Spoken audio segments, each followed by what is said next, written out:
बज गया बिगुल, बिछ गई चुनावी बिसात, बजेगा डंका और किसकी होगी मार, सत्ता के सबसे बड़े रण क्षेत्र का हार, विधानसभा का महासंग्राम। प्रेक्षकांनो नमस्कार, आमच्या चॅनलमध्ये आपलं खूप खूप स्वागत आहे। यावेळी आपल्या सोबत आहे मनसे जिल्हाध्यक्ष मनदीप रोडे आणि आपण चंद्रपूर विधानसभा क्षेत्रातून आपण मनसेचे आपण उमेदवार आहात। सर, आमच्या चॅनलमध्ये आपलं स्वागत। धन्यवाद सर, आम्ही आपल्याकडनं जाणून घेऊ, आता पुढे निवडणुका लागत आहे म्हटलं, आपले कन्फर्मेशन झालेलं आहे म्हटलं आपल्या तिकीटबद्दल, तर मला सांगा कशा प्रकारचे आपले विकासचे मुद्दे राहणार, काय आपलं रोडमॅप राहणार युवकांसाठी, काय विजन घेऊन आपण मतदारसंघात उतरवता त्याबद्दल सांगा। सर्वप्रथम आपल्या सर्व चॅनलधारकांचं खूप खूप धन्यवाद की आपण महाराष्ट्र नवनिर्माण सेनेला महाराष्ट्र नवनिर्माण सेनेचे उमेदवाराचे व महाराष्ट्र नवनिर्माण सेनेचे विचार जनतेपर्यंत पोचवाल आपल्या न्यूज चॅनलच्या बद्दल, म्हणून मी आपल्या सर्व प्रेक्षकांचं व आपल्या न्यूज चॅनलचं धन्यवाद म्हणतो। आता 22 तारखेला माननीय राजसाहेब ठाकरे हे चंद्रपूर दौऱ्यावर आलते, यांनी इथली 2 उमेदवारी जाहीर केली होती। त्या 2 उमेदवारीपैकी माझी उमेदवारी होती चंद्रपूर विधानसभेमधून। हा चंद्रपूर जिल्हा हा औद्योगिक क्षेत्र आहे।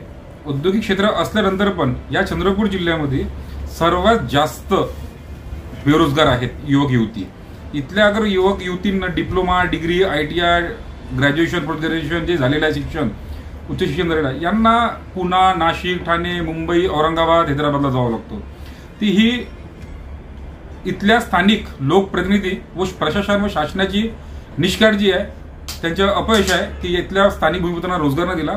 अगर महाराष्ट्र नवनिर्माण सेनेच्या इथं उमेदवार आम्हाला अगर यांनी चंद्रपूर विधानसभेच्या मतदारांनी अगर आम्हाला यावेळेस संधी मतारूपात संधी दिली तर आम्ही 100% बेरोजगार मुक्त चंद्रपूर करू। लोकसभाचे जे निवडणूक जी झालेली होती त्यात महायुतीचे जे पराभव झालेला होता, तर त्यात आपण हे बघतो की आता मनसे असो आणि इतर पक्ष जे आहे पूर्ण आघाडीवर आणि ऍक्टिव्ह मोडमध्ये, तर आपण मनसेतर्फे म्हणजे आता मतदारसंघामध्ये कशा प्रकारचे जे समस्या आहे लोकांची, तळागाळातली जे समस्या लोकांची, त्याला दूर करण्यासाठी आपले पुढचे काय नियोजन राहणार त्याबद्दल? बघा, ज्या प्रकारे सध्याच्या परिस्थितीमध्ये लोकसभा आता झालेली आहे नुकतीच, आता विधानसभा अंगावर आलेली आहे, 2.5-3 महिन्यापासून 2.5-3 वर्षापासून महानगरपालिका थांबलेली आहे निवडणुकीसाठी। हे निवड याच्यासाठी थांबलेली आहे की इथले स्थानिक विद्यमान आमदार, विद्यमान खासदार या जे कोणी सत्तेवर बसलेले आहेत हे लोकांचे प्रश्न सोडवण्यासाठी अपयशी ठरलेले आहेत, म्हणून यांनी निवडणुकी लांब केलेल्या आहेत। आज महाराष्ट्र नवनिर्माण सेना सतत 5 वर्षापासून जनतेच्या प्रश्नाला मांडत घेत आहे, जनतेचे प्रश्न जाणून घेत आहे, ते शासन दरबारी मांडत आहे, लोकप्रतिनिधी पुढे मांडत आहे, तरीही त्या लोकांना कुठेतरी समाधानकारक त्यांचं उत्तर मिळत नाही आहे। म्हणून महाराष्ट्र नवनिर्माण सेना यावेळेस त्यांचे प्रश्न घेऊन संपूर्ण विधानसभेमध्ये या किंवा जनतेपुढे आम्ही हे प्रश्न शासन व प्रशासनावर मांडणार आहोत। महायुतीची जी योजना आहे, लोकप्रिय जी योजना आहे, माझी लाडकी बहीण योजना जी आहे, लोकांतर्फे त्यांना उत्तम प्रतिसाद मिळत आहे त्या योजनेला, परंतु आपण हे बघतो की महिलांची आणि मुलींची जे सुरक्षा जे त्यात कुठे ना कुठे खतऱ्यात आहे, ते म्हणजे ते पुष्कळ गाजत आहे मुद्दा, तर त्यावर आपलं काय भाष्य राहणार, आपण काय बोलणार त्यावर? मुळात तुम्ही एक लक्षात घ्या, खूप चांगला प्रश्न केला की लाडकी बहीण योजनेसंदर्भात। हे मुळात ही योजना ही महाराष्ट्राची नाही आहे, हे आपल्या बाजूला लागलेल्या राज्याची आहे। त्यांना त्या राज्यामध्ये यश आलेलं होतं, तर त्यांची कल्पना घेऊन इथल्या आपल्या सरकारने ही योजना राबलेली आहे। आता 2 महिने ज्या प्रकारे त्यांना, आता 2 महिने त्यांना काहीतरी पैसे मिळतील, 2-3 महिने आचारसंहिता लागल्यानंतर पैसे कुठून देतील ना? सरकारच्या तिजोरीमध्ये इतका पैसा आहेत का? मला असं वाटते की 1500 रुपये देण्यापेक्षा महिलांना त्यांना सुरक्षेची गरज आहे। मी तुमच्या चॅनलच्या माध्यमातून सांगू शकतो की हे लोक मोफत 1500 रुपये देऊ शकतात महिलांना, म्हणजे ज्या महिलांना 5,000-15,000 रोजगार मिळाला पाहिजे, ते हे 1500 रुपयामध्ये त्या महिलांना बेरोजगार करून राहिलेले आहेत। मला असं वाटते की अगर महाराष्ट्र नवनिर्माण सेनेला यांनी अगर संधी दिलेली अगर मतदारांनी महाराष्ट्रभरात, तर महाराष्ट्र नवनिर्माण सेना सर्वप्रथम बेरोजगार व महिलांच्या संरक्षणासाठी नका पुढे राहतील, धावून येतील। एक काळ असा होता की महायुती सरकारमध्ये आपले जे मनसे होते एक घटक पक्ष होता आणि तुम्ही त्यांना सपोर्ट पण केलं म्हटलं, आता आपण एक वेगळा स्टँड घेतलेला मनसेतर्फे, तर त्याचे इम्पॅक्ट आपल्या मतदारसंघामध्ये कशा प्रकारे होऊ शकतात, लोकांचे बरेचसे प्रश्न राहणार, ते तुम्ही कसे निकाली लावणार त्यामध्ये? ज्या प्रकारे सन्माननीय राजसाहेबांनी, हा उच्च स्तरावरचा निर्णय होता, उच्च स्तरावरचा विषय आहे. सन्माननीय राजसाहेबांनी ज्या प्रकारे महायुतीला पाठिंबा दिला होता, या महायुतीसोबत होते, त्यांनी एक वेळेस विचार केला की महाराष्ट्र राज्यामध्ये आपल्याला कशा प्रकारे महाराष्ट्र व्यवस्थित करायचा, महाराष्ट्रामधले बरेचसे प्रश्न सोडवायचे आहेत, केंद्राच्या माध्यमातून प्रश्न सोडवायचे आहेत, त्या माध्यमातून राजसाहेबांनी हा पाठिंबा दिला होता आणि तो या संदर्भात राजसाहेब बोलतील जे काही बोलायचं आहे. हो, हे पण बघितलं आहे की मागच्या राजसाहेब इथे आले होते दौऱ्यावर चंद्रपूरच्या, तर काही राडा इथे झालेला होता, काही अंतर्गत वाद झालेला होता मनसेमध्ये. शेवटी लॉटरी आपल्यालाच लागली, शेवटी लॉटरी आपल्यालाच लागली आणि आपणच उमेदवार झाले म्हटलं. त्यावर आपण काय बोलणार?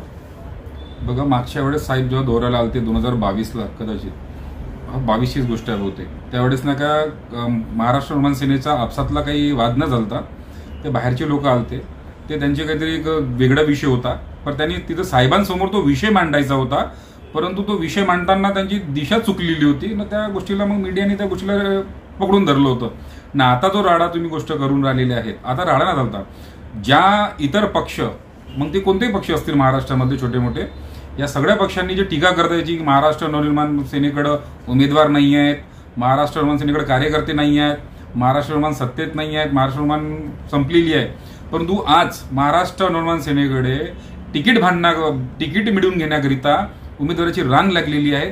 त्या गोष्टीवरून अशा छोट्या मोठ्या गोष्टी होत राहतात, प्रत्येक गोष्टी पक्षामध्ये होतात. काही वर्षापूर्वी भाजपमध्ये झाले होते, काही वेळेस काँग्रेसमध्ये झालेले आहेत, राष्ट्रवादीमध्ये वाद झालेले आहेत.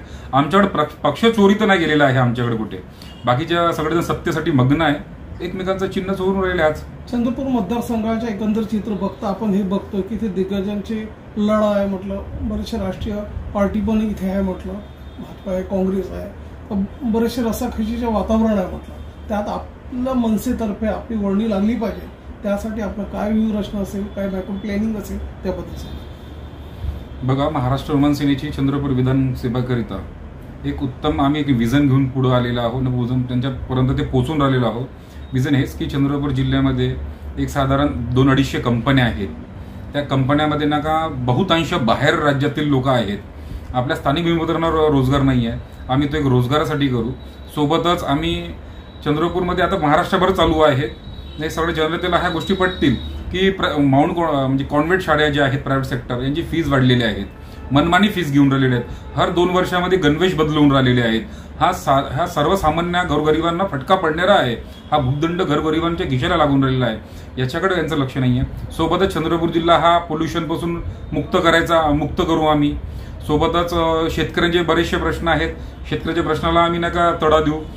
शेतमाला भावाला जे काही आंदोलन करायचे आहे ते पुढे जायचं आहे, आम्ही हे मनसेच्या माध्यमातून 100% घेऊन जाऊ. मनसेतर्फे आपण एक जनसामान्य नेता म्हणून ओळखल्या जातात, आपली ओळख आहे आणि तळागाळातलं आपण नेहमी भेट होत राहतात. अशात आपण आपल्याला जे उमेदवारी जी मिळालेली आहे, आणखीन आपलं सतत जनसंपर्क सुरू आहे, भेटीगाठी सुरू आहे, मेळावे सुरू आहे, तर येथील जे नागरिक आहे, येथील जे मतदार बंधू आहे, त्यांना आपला काय प्रेमाचा संदेश असेल? मला एवढंच बोलायचं आहे इथल्या चंद्रपूर मतदारसंघाच्या प्रत्येक मतदारांना, माझ्या माता भगिनींना, माझ्या युवक युवतींना, की तुम्ही एकदा महाराष्ट्र नवनिर्माणाला संधी द्या. आम्ही आपल्या विधानसभेतील व जिल्ह्यातील जे काही कोणते प्रश्न असतील, मग ते विद्यार्थ्यांचे शैक्षणिक असेल, सामान्य रुग्णालयामधले असतील, त्याच्यानंतर पोल्युशनचे असतील, शेतकऱ्यांचे असतील, जिल्हा परिषदचे असतील, युनिव्हर्सिटीचे प्रश्न असतील, बहुतांश रोड, रस्ते, नाली, वीज, या सगळ्या प्रश्नाला घेऊन आम्ही तडा देऊ ना, त्यांना आपण या सगळ्या सोडवण्याचा प्रयत्न करू. प्रेक्षकांनो, हे होते मनदीप रोडे, एक युवा तडफदार आणि लोकप्रिय नेते आहात आणि जनसामान्यापर्यंत आपले पोहोच आहे. आणखीन आपण जे युवकांसाठी जे विजन घेऊन चाललेलं आहे, त्यासाठी आपण कटिबद्ध राहणारच आहे आणि आपण आपला वेळ आमच्या चॅनलला दिला सर, त्याबद्दल आपलं धन्यवाद.